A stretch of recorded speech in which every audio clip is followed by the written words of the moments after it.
तो हम सब पावर रेंजर्स को देखते हुए बड़े हुए हैं और ऑलमोस्ट आज से कुछ सालों पहले तक हर जनरेशन ने एक सीजन तो देखा ही था पावर रेंजर्स का। अब इतने सारे सीजन्स, इतनी सारी अलग अलग टीम्स के चलते किसी को लगेगा कि लोगों के फेवरेट रेंजर्स भी अलग अलग होंगे, जो सच भी है। पर अगर तुम फैंस से वोटिंग करवाओगे तो तुम्हें पता चलेगा कि एसपीडी यानी space petrol delta best power rangers का सीजन माना जाता है। और मैं इस पे एग्री भी करता हूँ, क्योंकि एसपीडी सच में सारे पावर रेंजर्स में कुछ फ्रेश था, कुछ यूनिक था। तो आज बात करते हैं सबसे बेस्ट पावर रेंजर्स शो की। तो हेलो वेबटास्टिक फैंस, मेरा नाम है सत्यम मिश्रा और समय को सर आंखों पर रखते हुए चलिए शुरू करते हैं।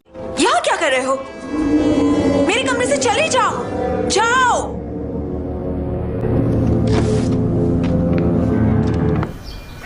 हमें तुम्हारे लक्षण बिल्कुल ठीक नहीं लग रहा है, तुमसे ना हो पाएगा। अब शुरू करने से पहले मैं बता दूं कि एसपीडी बहुत बड़ा शो है अगर इसकी डेप्थ देखी जाए तो, कि बस इसको एनालाइज करने में ही मुझे 2-3 घंटे का वीडियो बनाना पड़ जाएगा। तो आज मैं बस इस बारे में बात करूंगा कि क्यों ये बेस्ट पावर रेंजर्स थे और क्यों तुम्हें ये देखने चाहिए अगर किसी तरह तुमने इन्हें मिस कर दिया हो तो, और क्यों तुम्हें मेरी तरह बेवकूफ होके गूगल पे इन एक्टर्स के बारे में सर्च नहीं करना चाहिए, स्पेशली जी को प्ले करने वाली मोनिका मे के बारे में। अनलेस तुम्हें रात का जुगाड़ चाहिए हो तो शुरू करते हैं पावर रेंजर्स एसपीडी। तो फ्यूचर यानी 2025 यानी आज से 2 साल बाद एलियंस अर्थ में इंसानों के साथ रहने लग गए हैं। उनको यहाँ एक नई लाइफ जीने को मिली है और न्यू टेक सिटी में हर तरह की लाइफ को जीने का पूरा अधिकार है। और हमें स्टार्ट में ही सीरीज के विलन को दिखा दिया जाता है, यानी एम्परर ग्रम, जो मतलब ऐसे ही एक पूरे प्लेनेट की लंका लगा के आगे बढ़ रहा था, मतलब कतई थैनोस लेवल विलन। और फिर आते हैं कैट मैंक्स और बूम।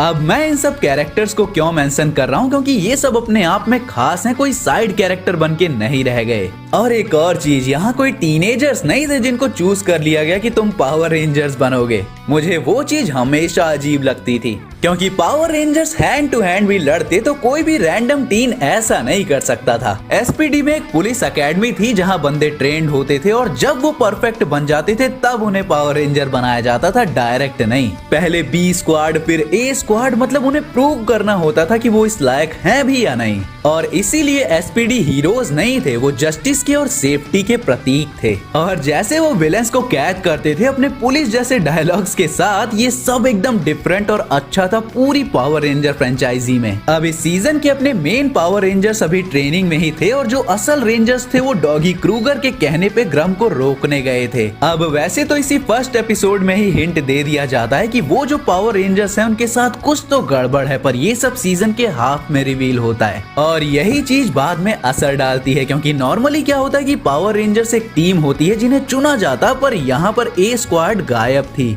तो जो बैकअप बी स्क्वाड थी यानी मेन कैरेक्टर्स, उन्हें चुना गया पर उन पर पूरी तरह भरोसा नहीं किया गया, क्योंकि जहाँ वो सारे ट्रेंड ऑफिसर्स थे वहीं वो एक टीम नहीं थे और उनकी कुछ पर्सनैलिटीज आगे जाके टीम को प्रॉब्लम में डाल सकती थी और ऐसा हुआ भी है। ब्रिज सबसे चिल बंदा था जिसे अच्छे आइडियाज आते थे और भविष्य की अनुभूति होती थी। जी भी एक अच्छी कैरेक्टर थी जिसके कुछ सीक्रेट्स थे, पर वो भी जैक के साथ लोगों की हेल्प करना चाहती थी। जैक जो कभी रेड रेंजर नहीं बनना चाहता था, पर अपनी जरूरतों के चलते उसे बनना पड़ा। पर जैसे ही दुनिया बच गई उसने अपना रेंजर बैच छोड़ दिया और फिर से गरीब इंसानों और एलियंस की मदद में लग गया। वो बहुत ही ज्यादा इमोशनल मोमेंट था। सिड अपने आप को परफेक्ट मानती थी, पर असल में वो अपनी इनसिक्योरिटीज को छुपाती थी। और फिर आता है मेरा फेवरेट कैरेक्टर स्काई, जो हमेशा से रेड रेंजर बनना चाहता था, क्योंकि उसके डैड रेड रेंजर थे और उसने उन्हें अपनी जान खोते देखा था। उसकी कहानी सबसे डार्क और डिप्रेसिंग थी, पर इस चीज ने उसे जर्क बना दिया जो जैक से जलता था। पर धीरे धीरे उसने सीखा कि लोगों की मदद करने के लिए लीडर बनना जरूरी नहीं है और एंड में जाके वो रेड रेंजर बन ही गया। कैट और बूम और क्रूगर ये भी रेंजर बने थे और इनकी भी अपनी अलग कहानियां थी। फिर वहीं फ्यूचर से आया रेंजर भी था, मतलब कैरेक्टर्स की कमी नहीं थी, फिर भी हर कैरेक्टर को बहुत ही ज्यादा इंटरेस्टिंग बनाया गया था,